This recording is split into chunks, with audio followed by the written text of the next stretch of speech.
going on, guys? I know there's glasses on my face. Today we're talking about 3 things that you can do to help figure out and beat any deck regardless of how you know.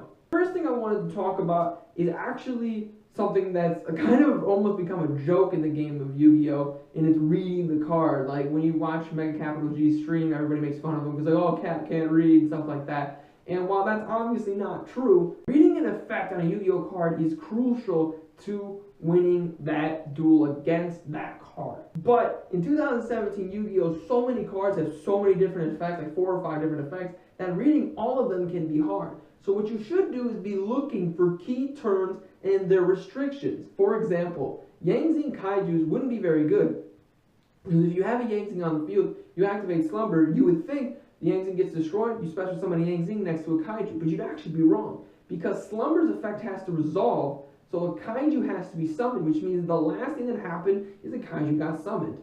So the Yang-Zing would miss timing. That is just an example of a restriction that card has. And the reason why reading the restrictions and the differences in the card types is important is because your opponent is going to know what the effect of the monster does, or what the effect of the card does, spell or trap, because that's why they have it in their deck, because of the effect that it brings to the table. But they may not 100% understand or comprehend the restriction that the card has. The number 2 thing is actually kind of a hard one for me to say because this word has such a negative connotation in the Yu-Gi-Oh! Community, but it's finding the deck's gimmick.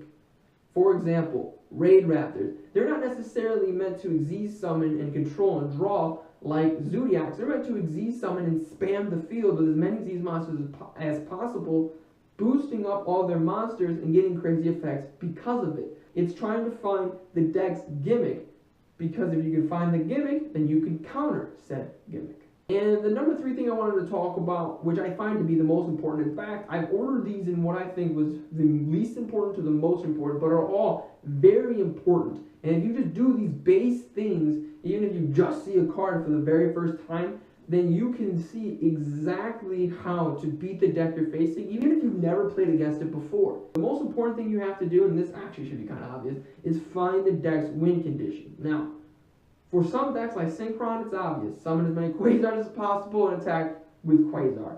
But for some other decks, it may be hard. Like, for example, the most recent powerful meta deck, Zodiac, may seem like it doesn't have a win condition at all. All they're trying to do is just special summon Zoos, and then how they're going to win, they don't have that much attack. Well, actually, what Zodiac is trying to do is they're trying to special summon a bunch of cards to gain what's called advantage in the game. And they're trying to essentially draw 3 or 4 or 5 extra cards so they can use those cards to destroy their opponent. Like if their card is a Regeki, a Dark Hole, a Maxi, Torrential Tribute, Dimensional Barrier, Solemn Strike, and so on. That's the deck's win condition. It's to control you with the cards they draw off of all the special summoning that they do, and then special summon with another generic Xyz monster and win that way. I hope this video will help the inexperienced players beat the experienced players, simply because you'll remember these 3 tips. Reading the card for its explicit text and its restrictions, figuring out what exactly the gimmick is of the deck to get to the win condition, and most importantly, finding said win condition and destroying it. I won't bow down to no man.